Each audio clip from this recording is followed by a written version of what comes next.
मराठी मातृभाषा चॅनलवर आपले स्वागत। आज आपण शिकणार आहोत मराठी सुलभ भारती इयत्ता 6वी या पाठ्यपुस्तकातील 5 नंबरचा धडा बाकी 20 रुपयांचं काय। या पाठाचे लेखक आहे बाबाराव मुसळे। हे एक प्रसिद्ध लेखक व कवी आहेत।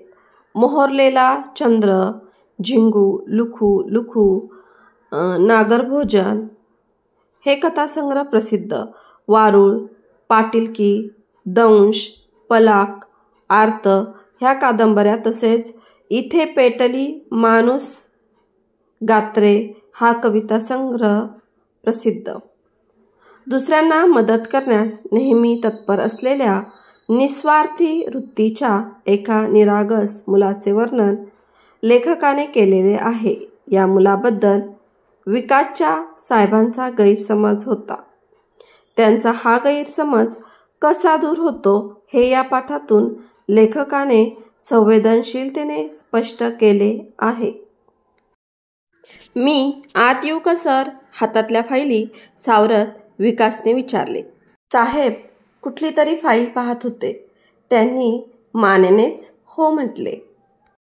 आवाजावरून त्यांनी विकास आत आल्याचे वर्ण पाहताच ओळखले अन तक्रारीच्या सुरात बोलले, विकास सर, कालच्या त्या मुलाने मला 80 रुपयांना फसवलं। तुमच्यामुळे हे सारं घडलं। ही मुलं महाबिलिंदर असतात। तुम्हाला त्याचा कसा पुळका आला तेच मला कळत नाही।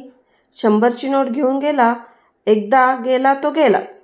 बघा त्याची पाण्याची बाटली मला 100 रुपयात पडली।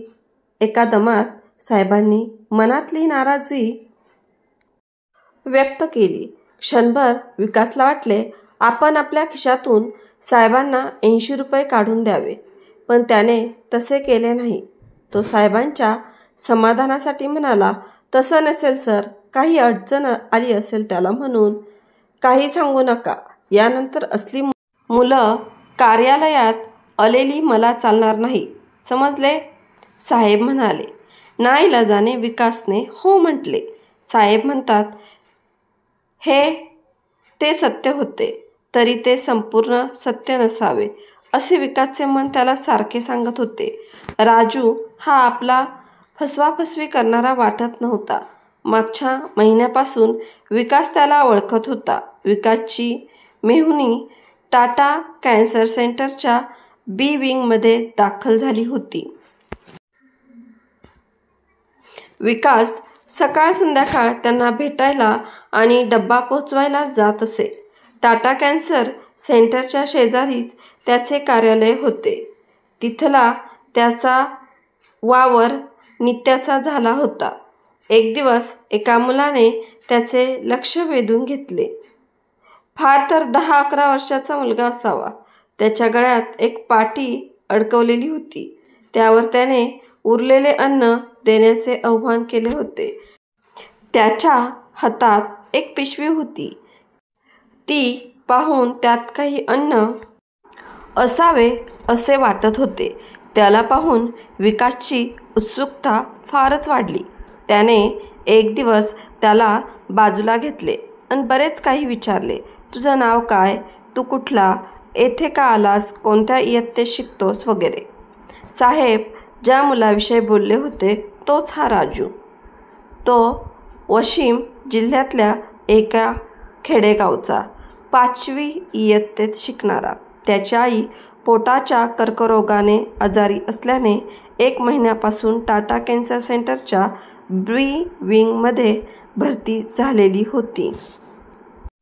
तो आणि त्याची आई याशिवाय घरी तिसरे कोणी नव्हते।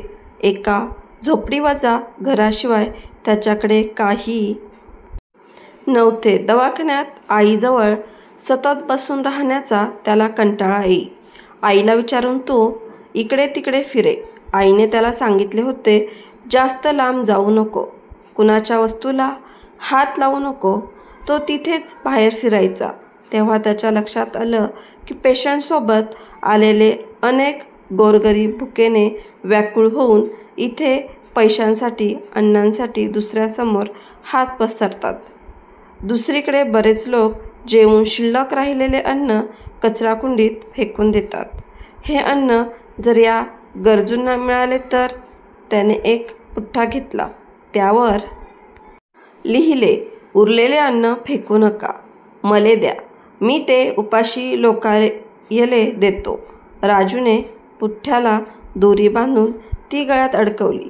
राजूच्या गळ्यातली पाटी वाचून लोक राहिलेले अन्न त्याला देऊ लागले. बरेच अन्न जमा होऊ लागले. ते जमा झालेले अन्न तो गरजूंना द्यायचा. त्यांच्या डोळ्यातले समाधान पाहून त्याला हायसे वाटायचे. दवाखान्यातील पेशंटच्या नातेवाईकांना बाहेरून काही आणून द्यायचे असेल तर राजू पळत जाऊन आणून द्यायचा. एखाद्या पेशंटचा जवळचा नातेवाईक कुठे बाहेर जाणार असला तर तो राजू, ध्यान दे माझ्या पेशंटकडे, मी जरा जाऊन येतो म्हणून बिनधास्त निघून जायचा. बी विंगमधल्या सर्वांना त्याचे भारी कौतुक होते. कार्यालयाच्या बाहेर असलेल्या हॉटेलमधून विकास रोज पाण्याची बाटली घेत असे. पण एक दिवस त्याला कार्यालयामध्ये पोचायला उशीर झाला म्हणून त्याने राजूला पाण्याची बाटली कार्यालयामध्ये पोहोचवायला सांगितली. पाण्याच्या बाटलीचे पैसेही त्याच्याजवळ दिले. राजू अधूनमधून विकासला पाण्याची बाटली पोहोचवू लागला. हे काम राजू आनंदाने करी. विकासच्या साहेबांनी राजूला बऱ्याच वेळा विकाससाठी पाण्याची बाटली कार्यालयामध्ये आणून देताना पाहिले होते. असाच काल सकाळी तो कार्यालयामध्ये विकाससाठी पाण्याची बाटली घेऊन आला होता. त्याने एक पाण्याची बाटली विकासच्या साहेबांनाही दिली. त्यावेळी साहेब म्हणाले, 20 रुपये सुट्टे नाहीत, 100ची नोट आहे. त्यावर राजू म्हणाला, सर द्या ती नोट, मी 80 रुपये आपल्याला आणून देतो.